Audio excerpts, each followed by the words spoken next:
Marques nos Fliperamas é uma obra escrita em 2019 que chegou em 2020 no Brasil, analisando toda a cadeia de produção física e cultural dos videogames sob o ponto de vista marxista.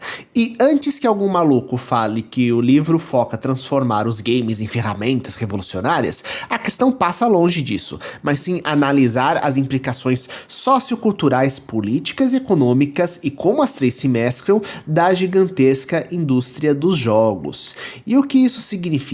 Estamos falando de uma indústria com milhões de trabalhadores, do design de jogo ao fabricante dos discos físicos, dos lojistas aos competidores profissionais, só para dar alguns exemplos, cuja fortuna atualmente é maior do que a indústria musical e cinematográfica juntos. Além disso, é uma mídia consumida por pessoas de todas as classes nos mais diversos dispositivos, sendo uma fonte de lazer e informação que influencia diretamente os nossos hábitos.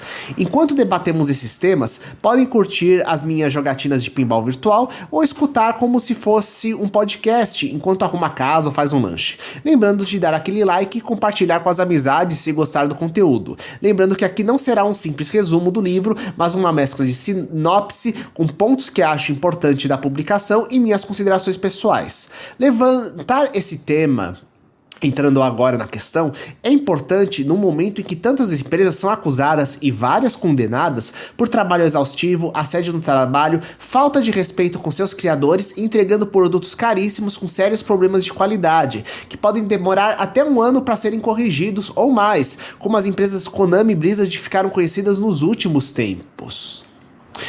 E os problemas trabalhistas são conhecidos há décadas nesse ramo, mesmo em escala menor. Mesmo nos primeiros anos da existência dos videogames, nós tivemos um time de criadores da Atari saindo para montar a Activision devido à piora progressiva das condições de trabalho da empresa original após ela ser comprada por uma empresa maior. E mesmo assim tivemos a questão na época sobre o bloqueio dos criadores de games não poderem originalmente colocar seus nomes nos créditos, sendo que isso foi uma disputa que durou anos antes de começar a ocorrer. Inclusive, ampliando essa questão para algo mais recente, você já jogou Mortal Kombat? Pois os atores das primeiras versões, lembrando que é justamente um jogo que caracterizou-se pela captura de imagens reais dos lutadores, então os atores, eles ficaram indignados nas primeiras versões porque estavam vendo seus rostos estampando produtos licenciados sem serem pagos por seus direitos de imagem, resultando numa série de processos contra a empresa. Quando falamos em licenciamento, vemos ainda que o tamanho desse mercado é ainda mais abrangente por vários jogos que viram marcas que crescem para livros, camisas, bonecos, entre outros itens, ao ponto de que estamos entrando numa onda de adaptações de videogame para cinema e que já se esboçava desde os anos 90 com Mortal Kombat, com os primeiros filmes, como mencionei anteriormente. Ficando aqui a pergunta, inclusive, por que um mercado tão grande só agora esboça organizações sindicais e um público consumidor mais crítico? Existindo dois elementos importantes que nos podem dar a resposta. Primeiramente, é o fato de mal ter 50 anos essa indústria, enquanto outros ramos tecnológicos de entretenimento, como o cinema e as mídias musicais, têm mais de 100 anos.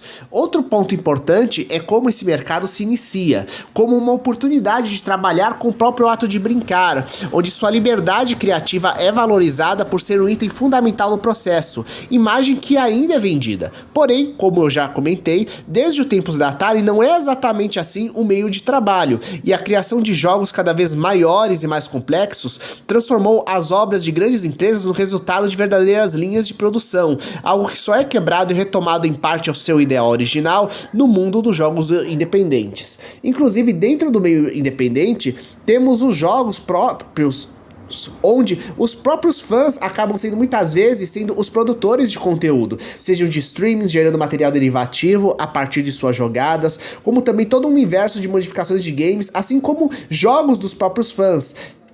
Um fluxo originalmente sem fins lucrativos e com diversas ideias incríveis e que muitas empresas tentam ou monetizar em cima ou barrar, enquanto outras estimulam considerando tanto o aumento de tempo de vida do jogo, quanto estimular a formação de novos profissionais. Acho que o melhor exemplo dessas questões estão na Nintendo, que funciona quase como um trator com suas normas de direitos autorais, mais focadas em proteger a empresa do que os seus próprios criadores. Tanto que mesmo os youtubers que falam de conteúdo conteúdo da empresa tinham grandes limitações até pouco tempo dentro da plataforma.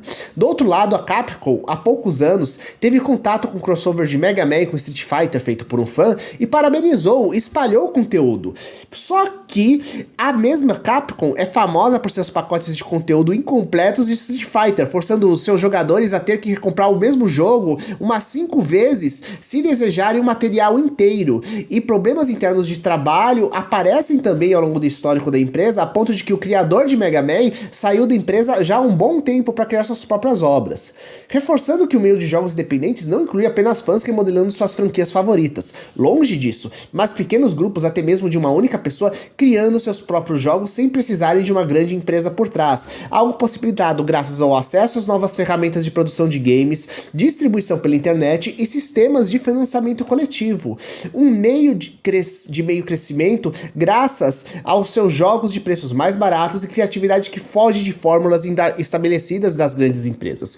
O que não é, naturalmente, sinônimo de qualidade, mas ainda temos vários estúdios que acabam sendo contratados ou comprados pelas grandes empresas. E quando entramos na questão de péssimas condições de trabalho sendo usado para criar lucros insanos, talvez o maior destaque dos últimos anos tenha sido a Blizzard, criadora de clássicos como Warcraft. Suas denúncias de assédio moral e sexual foram comprovadas, inclusive com o CEO da empresa há anos protegendo os abusadores. A empresa, que era a quarta maior do mundo dos games, foi então comprada pela Microsoft, que preferiu manter o CEO. Além disso, muitos de seus jogadores mal cogitaram boicotar a empresa após a mesma assumir que os abusos eram reais, mantendo um faturamento literalmente bilionário de jogos online, mostrando bem a necessidade de uma visão crítica do mercado que o livro deseja nos despertar. E falando em cybercultura, de como os jogos transmitem conteúdo, temos que lembrar que do universo dos jogos de guerra ou simulação. Eles normalmente recortam um período histórico, espaço bem específico. Games que podem trazer questões interessantíssimas de ajudar a refletir. Eu lembro como eu amava jogar Civilization 2 e os RPGs de estratégia são para mim os meus jogos favoritos. Contudo, uma obra sempre terá um recorte específico. Afinal, é impossível mesmo fica tedioso se você tenta emular uma realidade em todos os aspectos nos mínimos detalhes. Então sempre é bom jogar com viés crítico qualquer conteúdo, o que nos faz pensar nas questões dos jogos recentes de guerra.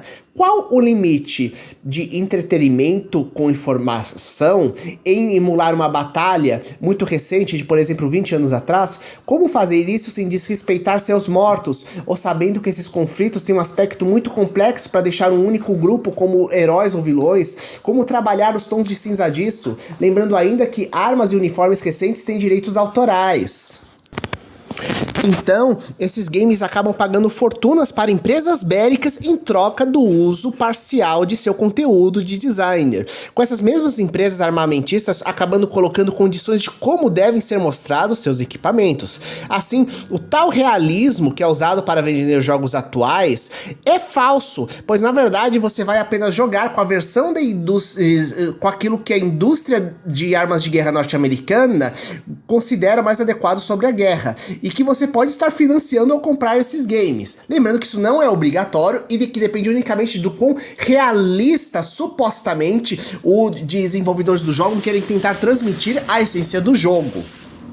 Falando nisso, se a gente prosseguisse aqui, isso aqui acabaria até virando quase um documentário deliberativo do livro, algo que eu desejo que ocorra um dia. E o livro acaba então cumprindo sua função de detalhar vários elementos que destaquei aqui, além do uso didático e empresarial dos videogames, mostrando seu uso em diversas obras como uma ferramenta no processo educativo. A questão é, você realmente já pensou na multidão que está por trás de cada produto que você consome e como isso afeta tanto você quanto as pessoas do mundo ao seu redor? Coloque aqui embaixo os livros e documentários sobre games que você já consumiu e até o próximo vídeo. Falou!